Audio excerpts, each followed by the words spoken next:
father has changed my mentality at the racetrack, right from the get-go. Your perspective changes a little bit. It's not life and death anymore, but it also gives you motivation to do well at your job because that's what I do to provide for them. Late last year, the Hurd family prepared for the birth of their second daughter.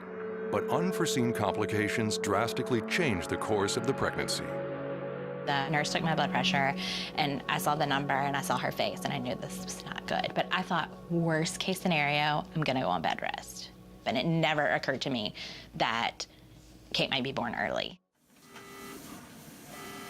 Caleb and Courtney welcomed Kate Coble Hurd into the world on November 2nd, at just 31 weeks old. I had 3 weeks of the season left. We have a 3-year-old at home. We were just trying to figure out how we were going to make this work. It got stable enough for Courtney was like, look, go to the track. You can't do anything here. We're just sitting around. I said, okay. Being able to go to the track where he knows exactly what's expected of him and exactly what's gonna happen, I felt like that would be the best thing for him to kind of help relieve some of his stress. So it was a Saturday, Caleb was in Phoenix. I took Ellie down to see her sister, and when we get there, this doctor that I've never seen before introduces him to myself, and he's like, I need you to step into the office. There's something wrong with Kate's heart.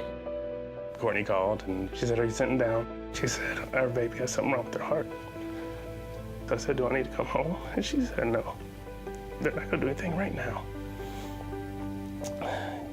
There's nothing you can do. You need to stay. I said, oh, okay.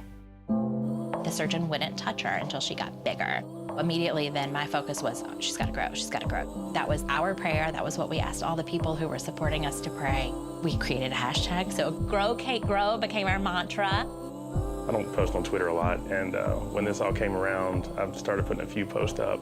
So Jordan Fish and Amy Earnhardt, Steve Letarte, several reached out and was like, give this family your prayers, they need them.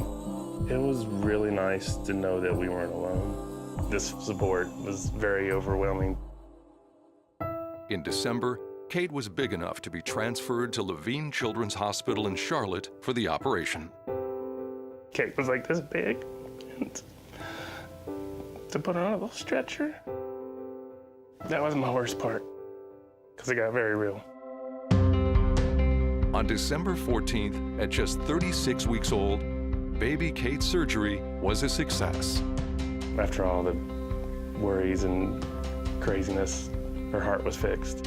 I got to see her immediately in the CVICU. It was hard to look at her, but when the doctor came in, I had full assurance that she was going to be okay. But she wasn't done being operated on. After a successful surgery to install a feeding tube, Kate was finally released from the hospital after fighting to stay alive for 88 days. I couldn't get home quick enough. The first week I didn't sleep. I would just go poke my head on her, make sure she's breathing, because you have no monitors now. It's a whole different life.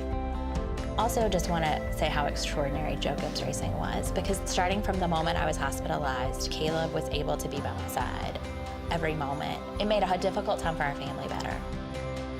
And, we're not in the clear yet, but we're very blessed that everything turned out the way it did.